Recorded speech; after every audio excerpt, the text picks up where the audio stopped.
If you feel better walking past someone in a uniform to make sure that someone doesn't bring a knife or a gun on the subway, then that's exactly why I did it. I want to change the psychology around crime in New York City. We're going to make sure we take back our subways, make you feel safe again.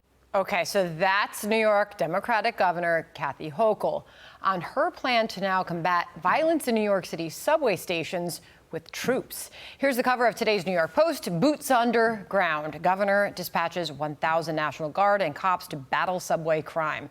Our next guest faced backlash from New York's media elite when he wrote an op-ed in the New York Times urging a similar deployment of troops back in 2020 to stop the violence. Just joining us now is Arkansas Senator Tom Cotton. Who would have ever guessed, Senator? It's amazing. It's another bad day at the New York Times newsroom. As you said, they started a 5-alarm fire 4 years ago when I said we might need federal troops to restore law and order on the streets during the BLM riots. And now they're praising their governor for deploying the National Guard and state troopers to the subways in New York City. It just goes to show that there are certain times when the breakdown of law and order requires a troop presence. It's happening here in New York City. It happened with, say, George Bush during the Rodney King riots. It happened in my state with Dwight Eisenhower during the integration of Little Rock Central. It's never the first resort. It's always the last resort. But to ensure the rights and safety of our citizens, sometimes it is necessary. So I don't fault Kathy Hochul for deploying the National Guard. I fault liberals like the New York Times for criticizing me when it was necessary 4 years ago. But second, what I do fault Kathy Hochul and Eric Adams, the mayor of New York, and Bill de Blasio, the mayor before him, is letting it get so bad that this is the last resort. You know, Sandra, 10 years ago, New York City was one of the safest cities in the world. You could ride the subway, you could walk in Central Park, you could walk down the street without worrying about being mugged or randomly assaulted.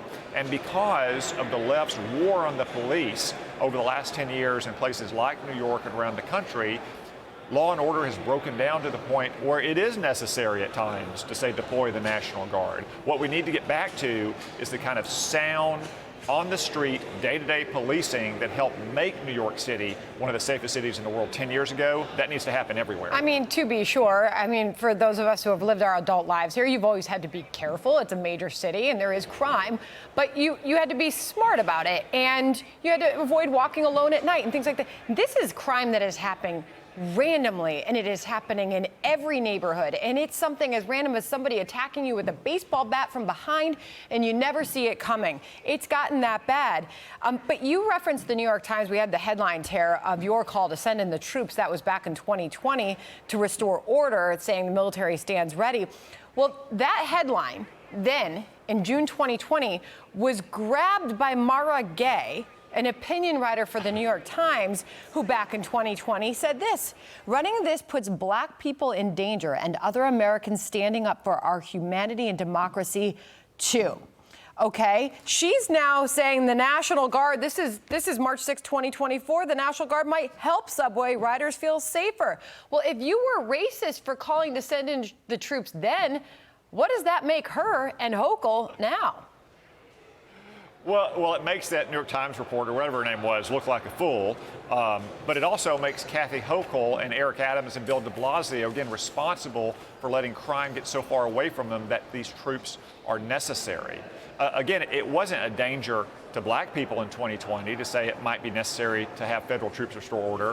What was a danger to black people and white people and every other kind of people in America is rioters and looters and arsonists rampaging through our streets.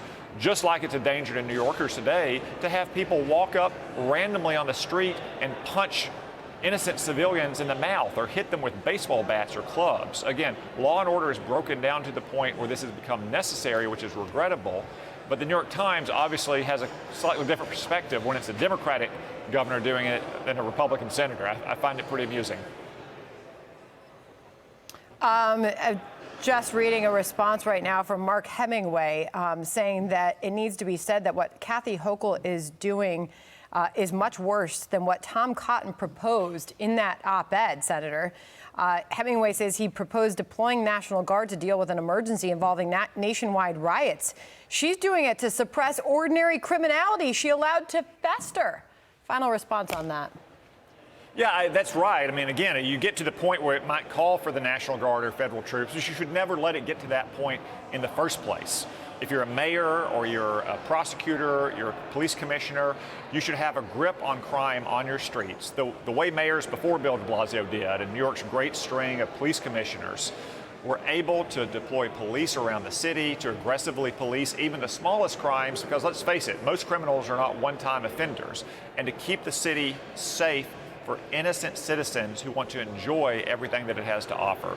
That's the real problem here, is that Kathy Hochul and Democratic politicians in New York City let it get this bad in the first place. You know, you'll have to come back, because we had this lovely montage of the media just calling you out for having no clue what you were calling for then, saying it was misinformation to the public and is going unchecked. Even one member of the media saying that we're no longer a nation if we rely on the U.S. military to bring order across this country. Senator, I appreciate your time today. Thank you. Thank you.